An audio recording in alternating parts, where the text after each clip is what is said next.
Stop before you try anything else. Another technique, another article, another careful attempt to just get out of your head. I need to introduce you to somebody.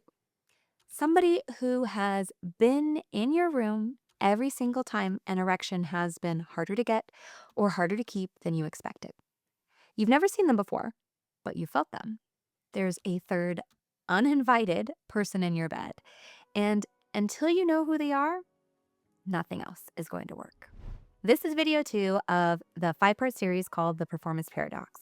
You don't need to have seen the first one to follow along, but if the pattern I described resonates with you, I really encourage you to go back and start there. The link is in the description below. For those of you who watched video 1, you already know why the same body that can get an erection easily on its own can struggle to maintain one with a partner. And today we're going to go a layer deeper, because naming the pattern is one thing, but there is a specific mechanism, something that activates in real time, in the moment, that keeps the pattern in place. And that mechanism has a name, and once you know it, you won't be able to unsee it. It's called spectatoring. The term comes out of the foundational research on sexual response from the work of Masters and Johnson, who identified it decades ago as one of the primary reasons intimate experiences break down. Now, here's what it means. Spectatoring is the act of mentally leaving your body mid-experience to watch yourself from the outside, like a director stepping out from behind the camera to stand in the audience and critique the shot from there. Now, one part of you is in the moment, but another part, a cooler, more analytical part, has climbed up into the observation deck and is watching, measuring, evaluating. It's asking, is this working? Am I going to get an erection? Am I going to lose it? Can they tell? What does my face look like right now? Why isn't this happening yet? And the moment the observer activates, you are no longer fully present. You are a participant and an audience member at the same time. And here's the problem. Those two roles are incompatible. I want you to really sit with that for a moment, because it's easy to hear and harder to actually feel. Think about the last time you were genuinely absorbed in something, completely in it. You know, that moment when time disappeared, you were just focused, not thinking about other things. You weren't thinking about how you looked or whether you were doing it right. And spectatoring is the opposite of that. And for a lot of people, it activates automatically before anything has even had a chance to go wrong. In most couples navigating inconsistent erections, both partners end up spectatoring. They're just watching for different things usually. One partner is watching their own body, monitoring for an erection, whether it's arriving, whether it's staying, whether it's leaving, sometimes just trying to will a response through sheer focus. And the other partner, the one without erection issues, is watching their partner's face, scanning for signs of desire, engagement, satisfaction, or stress. And they might be asking themselves, usually silently, are they really into this? Am I enough? Did I do something wrong? In this moment, both people have left their bodies. Both are in the observation deck. And the result is two people in the same room, close enough to touch or touching, who are both completely alone in their heads. And there's no one left to actually feel the connection. Because connection doesn't happen between two observers, it happens between two participants. I have sat with so many couples who describe this exact dynamic, where both people are working so hard, trying so earnestly to make the moment good, and both are so in their heads that neither of them is actually there or enjoying the experience. Which, as painful as this pattern is actually important information. Because the spectator isn't a sign of indifference, it's a sign of how much you care. So why does this happen? Why does the act of watching yourself shut down the very thing that you're watching for? I want to explain the mechanism and what's happening underneath the surface. When you perceive a threat, and that's whether there is a physical danger, or whether it's social judgment or the anticipatory dread of failing someone you love, your body responds in the same way. Your body activates a stress response. Cortisol, adrenaline, these are your emergency tools. And they do two things simultaneously. They redirect blood flow away from non-important functioning, like erectile functioning, and towards the muscles you'd need if you had to run or fight. You are in fight or flight survival mode. And it also pulls your attention towards the threat, which means away from the very sensation that drives arousal. So it's not a malfunction, it's not a weakness, it's your body doing precisely what it evolved to do. It's just doing it in the wrong room. And here's what makes spectatoring specifically cruel. The spectator itself is the threat signal. The act of watching and evaluating can be what activates the stress response in the first place. You are scaring yourself out of the very thing you are trying to make happen.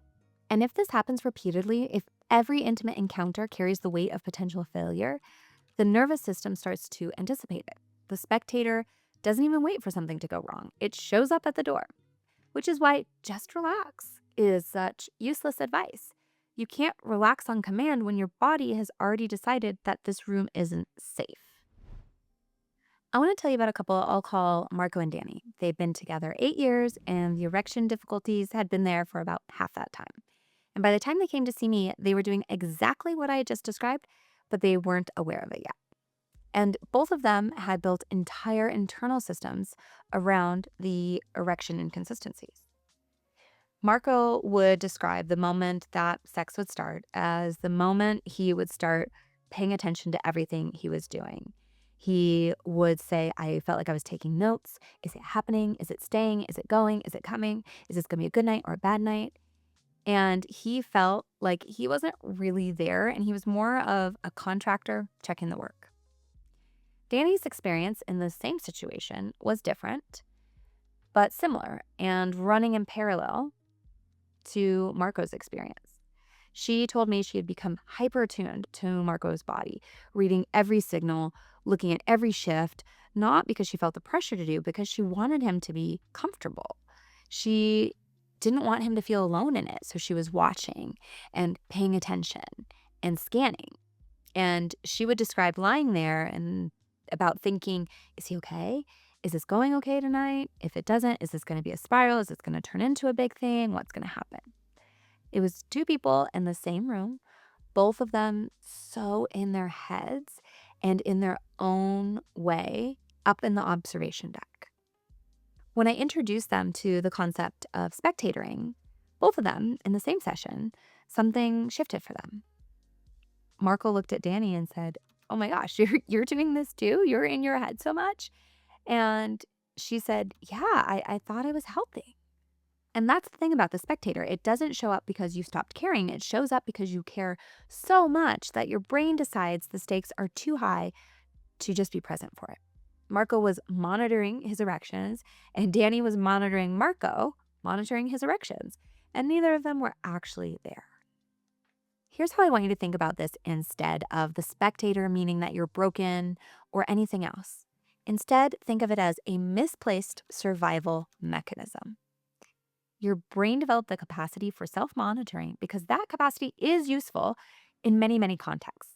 The ability to assess and adjust and course correct has probably served you well in many areas of your life. But you cannot be a participant and a judge at the same time during sexual intimacy, not because of weakness, not because something is wrong with you, but because the brain cannot run those two programs simultaneously at full capacity. The act of evaluation requires a kind of cognitive distance, a pulling back that is structurally incompatible with the full presence that intimacy and erections require. And something I want you to hold on to, the fact that your spectator is so loud, the fact that it's watching so carefully and working so hard, the spectator shows up for the people who are most invested, most afraid of failing someone that they love, most determined to make that experience worthwhile. That is evidence of how much you want this to be good. So let's try to give it something better to do with that energy. I don't want to leave you with just a concept today. I want to give you one shift that you can make right now. Not the full reset, that's what video 3 is built around, but something concrete you can bring with you into the next moment that you are wanting an erection with your partner. And it starts with a single question. The next time you find yourself in that moment of wanting an erection and you're not sure if it's going to work or something feels off, before you try to fix it, before you try harder, before you do anything, ask yourself, am I in the room or am I watching the room? That's it.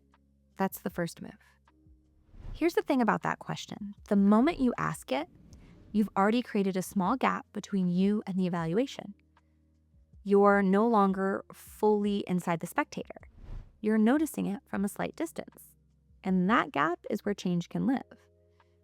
You don't kick the spectator out entirely, but you stop following it into the observation deck. You bring your attention back gently, without judgment, to what you can actually feel right now in your body. Not what should be happening, what is actually here. And that redirect is the beginning of everything.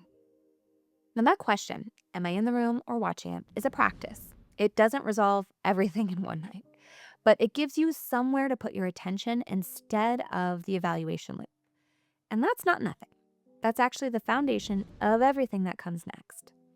And to help you build on it, I put together something I call the Bedroom Boardroom Audit, a 10-question scorecard that helps you identify exactly what metrics your spectator is obsessing over.